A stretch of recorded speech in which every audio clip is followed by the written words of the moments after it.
तो एक थोडासा 200-400 पारचा नारा देऊन अगदी त्याला स्वतःला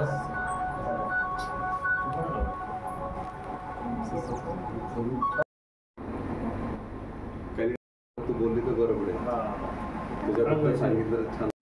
नॉर्मल पण आपण बघतो ना की फक्त अभ्यासच, म्हणजे आता मस्त आहे आपल्या ते म्हणजे एक्झाम्पल द्यायला आता टीचर कसं करतात की अभ्यास वगैरे, म्हणजे आपल्या शाळेमध्ये पण आहे कार्यानुभव चित्रकला वगैरे आहेत, परंतु म्हणजे तेवढ्या पुरतं तेवढ्यात. मला काय वाटतं प्रत्येक टीचरनी ना ट्युशनचा असो कॉलेज शाळेचा असो, म्हणजे विद्यार्थ्यांना शिकवण्यासोबत ना की तुमच्यात काय कला आहे, आणि प्रत्येकामध्ये काही ना काही कला असतेच, आणि ती ओळखायला टीचरला येतं.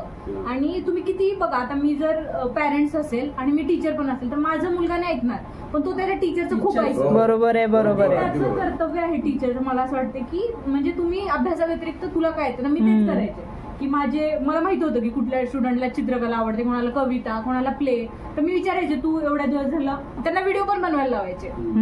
जर तुला एकाला डान्स करायला आवडायचं, म्हणजे त्यांना असं वाटायचं की म्हणजे पॅरेंट्सनी त्यांना असं बनवलं होतं ना की डान्स म्हणजे आपल्यात जी कला आहे ते करणं म्हणजे टाइमपास करणं, असं नाही अभ्यासावर लक्ष दे, अभ्यासावर लक्ष दे. तर मी त्यांना ते सांगायचे की अरे तुमच्यात जे आहे ना ते तुम्ही ते पण करा, अभ्यास पण करा, म्हणजे ते कलाच्या सोबत ना बरोबर आहे. हा, तर ते अभ्यास पण छान करायचे त्याच्यानुसार. आदर्श शिक्षिका तुमच्या विचारांवर आम्ही विचार करू. बरोबर आहे. आपण बघा ना, आपल्याला लहानपणीची एक एक गोष्ट लक्षात आहे, आपण लहानपणी जे घडतो ना पूर्ण आयुष्य त्याच्यावर डिपेंड असे असं मला वाटतं. आपण नाही विसरत लहानपणीच्या गोष्टी कधीच, आपल्याला कधी कोण काय बोललं होतं ना.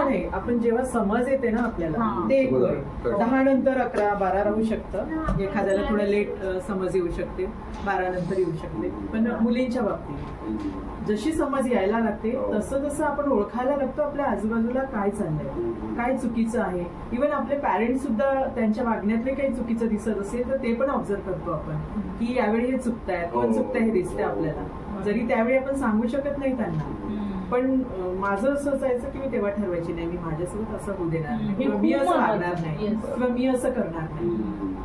आणि आई वडिलांचं दुर्लक्ष झालं असं नाही म्हणता येईल, आमच्याकडे खूप लक्ष दिलं माझ्या आई वडिलांनी. कारण ऑर्डन्स फॅक्टरीत होते, खाय प्यायला सुविधा, राहण्याला, शिक्षणाला, म्हणजे पुस्तके, शाळेचं व्यवस्थित झालं. वडिलांचं ते म्हणणंच होतं की तुम्हाला इथे सगळं मी करून देऊ शकतो, आहे माझ्याकडे, पण पुढचं मी सांगू शकत नाही. कारण मुली होतो आम्ही 5 बहिणी, लग्न होऊन जाणारच आपापल्या घरी, तर ते त्यांचं सतत म्हणणं की तुम्हाला जे खायला पाहिजे ते बनवा, जसे कपडे घालायचे, मूवीचे इव्हन फॅक्टरीमध्ये त्यांना माहित व्हायचे भंडाऱ्याला कुठली मूवी लागली तर ते आईला सांगून ठेवायचे, पैसे घे आणि मुलांना कितीच्या दाखवणार. म्हणजे एवढं पण. आणि आपण ते शिकतो ना पुढं की अरे आपल्याला आपल्या मुलांना असं करायचंय, म्हणजे उरून दुसऱ्या दिवशी खायला उरायचं इतकं आणायचं.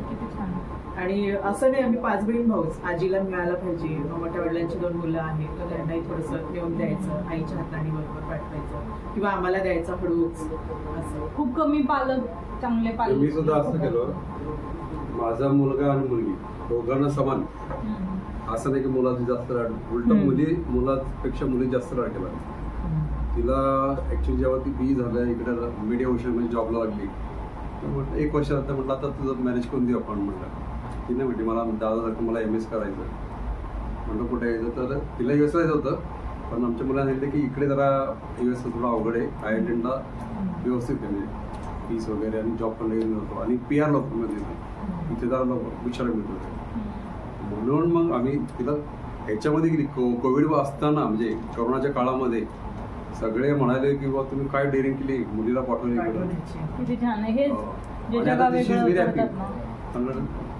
प्रवाहात नाही व्हायचं, माझं पहिल्यापासून यायचं प्रवाहाच्या विरुद्ध काहीतरी करायचं, चुकलं तरी स्वतःच्या दमावर, जिंकलं तरी स्वतःच्या, पण खूप असावं लागतं बरं. आणि माझं अजून एक म्हणणं आहे, पश्चाताप जो असतो ना लाईफ मधलं सगळ्यात मोठं आणि वाईट गिल्ट आहे पश्चाताप. जर सपोज मी एखादा डिसिजन घेतला आणि तो जर माझ्या मैत्रिणीने मला सपोर्ट केला, आपण लगेच म्हणतो अरे तिने खूप फोर्स केलं म्हणून मी हा डिसिजन घेतलो, पण जेव्हा मी स्वतः घेते ना आपण स्वतःला दोष नाही देत. त्यामुळे कुठला पण डिसिजन स्वतः ऐकायचं सगळ्यांचं. ते म्हणतात ना ऐकावे जनाचे करावे, खूप मोठा मिनिंग आहे खरंच. पश्चाताप खूप डेंजर. माझ्याकडे पण असंच, आता आम्ही डिसिजन घेतलं ना पुण्याला शिफ्ट होण्याचा, तर मुलगा खूप हुशार आहे, खूप जास्त. अक्षितला तुम्ही बघितलेलंच आहे, म्हणूनच तो शांत पण झाला, आणि कुठली स्किल नाही त्याच्यात.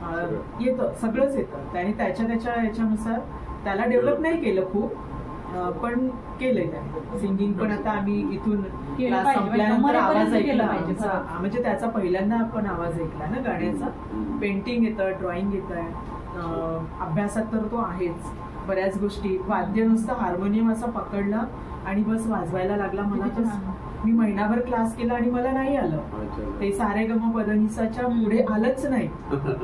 ते आरो अवरो तेवढंच आलं फक्त, है ना. आणि मग महिनाभरात मी क्लास सोडून दिला. मग मुलांना मग मी यांच्याकडे लक्ष दिलं की नाही, मला शिकून जर येणारच नसेल क्लास करू नये तर यांना मग हिला नवीन शिकलं पाहिजे माहिती का खरंच.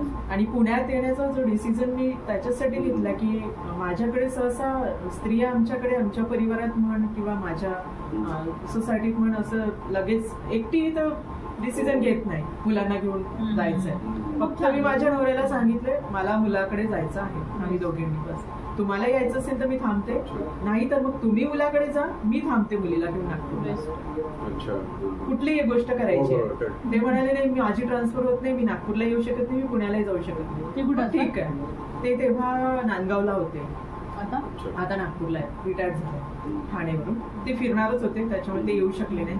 मग मी डिसिजन घेतला, हिची ट्रेनची एक्झाम आटोपली, सगळं तिकडचे कामं आटोपले आणि मी बुद्धिस्ट स्टडीला लास्ट इयरला होती. माझी एक्झाम आटोपली आणि मग मी शिफ्ट झाली. तर मी इथे 6 वर्ष झालेत मला. मे मध्ये मी 28ला मी शिफ्ट झाली. तर असं झालंय. आता तिकडे काही गोष्टी अशा झाल्यात की सगळे म्हणतात की पुण्याला म्हणजे एकटीला डिसिजन नाही, विरोध करतात उलट या गोष्टीचा. बरोबर आहे, बरोबर आहे. मला बिलकुल पश्चाताप नाही कुठल्याच गोष्टीचा. कोणी येणार आहे का? नाहीच येत ना. तुमच्या नवरा किंवा तुमच्या जवळचेच येणार आहेत. लोक फक्त बोलायला मुलांना घेऊन बोलतात. गेली. म्हणजे माझ्या सासरचे लोक इव्हन आताही त्या वेळानंतरही की मुलांना घेऊन तिकडे गेली वगैरे. मग काय पाहिजे तुम्हाला इंटरफेअर करायला आणि भांडण लावायला फक्त. बरोबर आहे, बरोबर आहे. भले मी एकटी राहील, 2 गोष्टी कमी करेल, आणि तुम्ही स्वतःसाठी पण काहीतरी करा. मला असं वाटतं म्हणजे मुलांसाठी पण करा. पण एक वेळ आली ना सगळेजण आपापलं बघतात. हो, आपलं हिला कुठे शिफ्ट व्हायचं ती तिथं होईल. तुम्ही एकटेच पडणार आहेत, तेव्हा तुमची कला किंवा तुमच्या जे स्किल आहेत ना त्या तुम्हाला साथ देणार आहे. कुणी कुणाचं नाहीये शेवट. मला तर हेच वाटते सर. बरोबर आहे, बरोबर आहे. खूप प्रेमळ लोक आहेत, असं नाही की मी एकटी आहे. तरी पण मला कायम मी स्वतःला प्रायोरिटी देते. मग सगळे बरोबर. खुश नसेल तर मी सगळ्यांना खुश नसेल ठेवणार. मला काय वाटतं मी जर खुश नसेल तर मी माझ्या नवऱ्याला कसं खुश ठेवणार आहे, मी माझ्या फॅमिलीला कसं खुश ठेवणार आहे ना. मी मला जे आवडेल ते करेन, मी खुश राहील, मग तो आनंद मी दुसऱ्यांना वाटेल. माझ्याकडेच आनंद नाही तर मी वाटू काय ना. त्यामुळे कायम स्वतःला प्रायोरिटी द्यायचं असं वाटतं. हा स्वभाव खूप खटकतो माझ्याकडे. तर हा स्वभाव खूप खटकतो की गमंडी म्हणतात मला. मी ऐकून घेते, सर्वच म्हणतात, स्वतःकडे लक्ष देते. पण हा मला याचा बदले मला खूप चांगलं म्हटलं पाहिजे हा माझा उद्देशच नाही. अगदी बरोबर आहे. मी माझ्यासाठी माझा परिवार आधी माझी आहे. तर तेव्हा मला कळलं की आपल्या मुलांवरती बाकीचे लोक कसं क्लेम करतायत. म्हणजे आमचे सासू सासरे आई वडील आमचे आहेत आज, सासरे आमचे ना आपस मध्ये ते म्हणजे तुमचा एकुलता एक मुलगा ते पाठवत आहे आणि मग तो परत येणार नाही, तिकडली मुलीशी लग्न करेल आणि मग तुमचं काय होणार. मी स्पष्ट सांगितलं की बघा तुमची जी काळजी मला कळती, तुम्हाला तुमच्या मुलीची काळजी वाटते, माझ्या मुलाची काळजी नाही वाटत. बरोबर आहे. पण तुमच्या मुली जाऊ तरी माझी म्हटलं मी तिचा ऍज अ हजबंड. तर मला हे पेन्शन काही मिळेल सगळ्या गोष्टी मला तिचं बघणं माझं कर्तव्य आहे, माझ्या मुलाचं नाही म्हटलं. पण माझ्या मुलाला चांगल्या ठिकाणी प्लेस करायचं हे माझं काम आहे.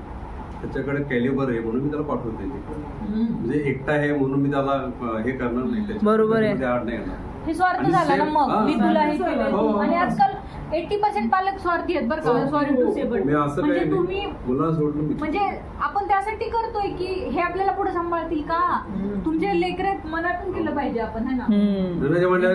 पाहणार नाही म्हटलं पाहायचं म्हणजे कसं माहितीये का, जर ज्याला पाहायचं तो लांबूनही पाहिजे म्हणजे मला अमेरिका असून तो पाहिजे मला. आणि ज्याला बघायचं नाही मी असे कितीतरी पाहिलेत की बरोबर आहे शेजारी आईवडे असतात एक भिंत पलीकडे असतात, बघत नाहीत बोलत नाहीत. माझ्या मुलांचा मला रोज फोन असतो, रोज आम्ही 9:30 ते 10 सव्वा 10 पर्यंत बोलत असतो. डेली फोन असतो. एखाद्या वेळेस गुरुवारी त्याला जास्त काम बोलणं नाही होत पण दोघंही आम्ही सगळे, ती तिकडनं आयर्लंडमधनं मुलगी, मुलगा अमेरिकेकडून, आम्ही इकडनं. आम्ही त्यावेळेस काय कोणाशी हे करत नाही. 9:30 पासून आम्ही फक्त मुलांची ओळख, त्यांच्या मुलांची ओळख. असं तुम्ही बाकी तुमचे इंटरव्ह्यू जोपासा असं ठेवलं मी. इंटरव्ह्यू केले तुम्हाला त्रास होता ना, आणि त्या व्यक्तीला त्रास होणार. समजा हे काहीतरी करते आणि मी जाऊन लुडबुड केलं, तिला ते वाटणार हे काय फादर असे हे करतायत, डिस्टर्ब करतायत. प्रत्येकाची आपली आवड असते वेगळी. त्यांना आपल्या त्यांचं छंद जोपासला पाहिजे किंवा त्यांची आवड जोपासली पाहिजे, त्यांना जे करायचं वेळ दिला पाहिजे. तो एक भाग महत्वाचा आहे. त्यामुळे ते सगळेच असतात.